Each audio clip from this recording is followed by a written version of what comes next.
Assalamualaikum Ustadz. Waalaikumsalam warahmatullah. Ustadz izin bertanya. Ibu saya sakit sejak 40 hari yang lalu.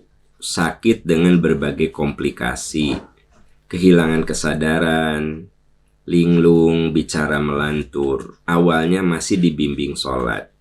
Hingga stop sholat karena sudah tidak sadar atau koma 2 hari. Dan akhirnya ibu wafat 2 hari yang lalu. Yang ingin saya tanyakan, apakah keluarga harus membayar fidyah untuk mengganti sholat yang tidak ditunaikan almarhumah ibu saya yang sakit itu? Mohon penjelasannya, Pak. Iya, begini. Ada hadis yang mengatakan rufi'al qalamu an salasin. Kewajiban itu diangkat, dicabut, ya. Kewajiban itu ditiadakan untuk 3 kelompok. Anis sobiyyi hatta yahtalima. Anak sampai balik. Jadi kalau kita nyuruh anak sholat, saum, itu membiasakan.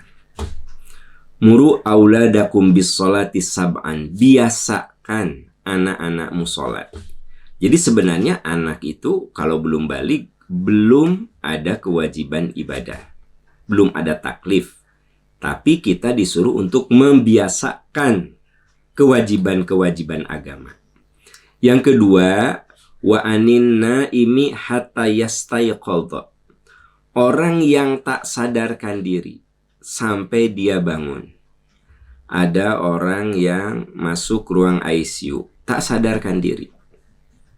Bahkan koma, ya.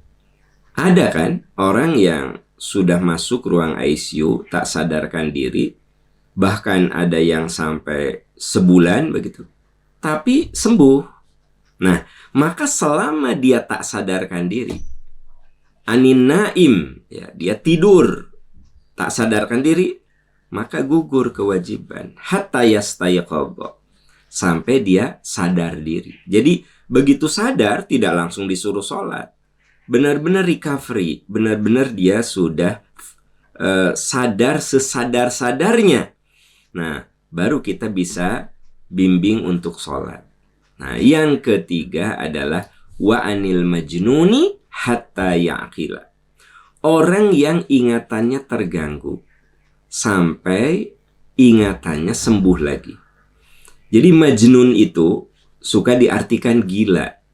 Yang dimaksud bisa bermakna gila, bisa bermakna daya ingatnya memang mengalami masalah.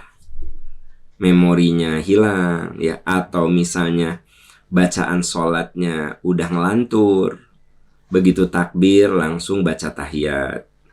Begitu tahiyat dia baca Fatihah. Berarti kan itu sudah ngelantur, ya. Itu namanya majnun. Maka sesungguhnya itu tidak terkena kewajiban. Nah, ibu Anda itu masuk ke salah satu yang disabdakan oleh Nabi. Saat dia ngelantur, ya gitu, daya ingatnya sudah tidak benar lagi. Ya, Anda membimbing tapi dia tetap ngelantur, ya nggak apa-apa. Sudah gugur kewajiban. Apalagi mengalami koma, tak sadarkan diri, maka gugur kewajibannya. Ya, sudah, itu selesai urusannya.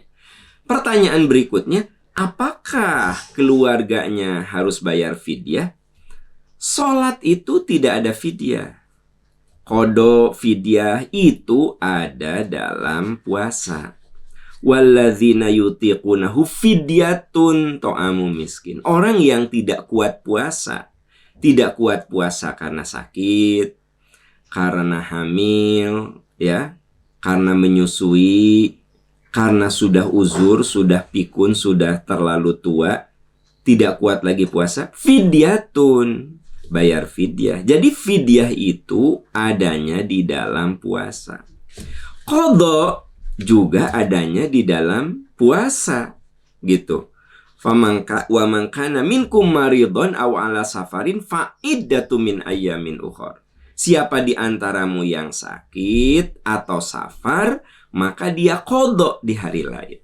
Jelas istilah qadha, istilah fidyah adanya dalam ibadah saum. Kalau ibu Anda itu sakitnya di bulan Ramadan, beliau tidak kuat puasa, bayarkan fidyahnya. Misalnya tidak kuat puasa selama sebulan itu karena sakit, ya, keburu wafat, nggak usah dikodokkan sama anaknya, bayarkan fidyah karena yang terlewatkannya adalah saum. Tapi kasus ibu Anda itu kan terlewatkannya sholat. 2 hari tidak sholat karena tak sadarkan diri, maka keluarganya tidak perlu bayar fidyah. Sudah saja. Karena gugur kewajiban beliau. Sudah gugur kewajibannya. Ya kalau sudah gugur berarti kan tidak ada kewajiban apapun yang dilakukan oleh keluarganya. Begitu. Ya. Wallahu a'lam bissawab.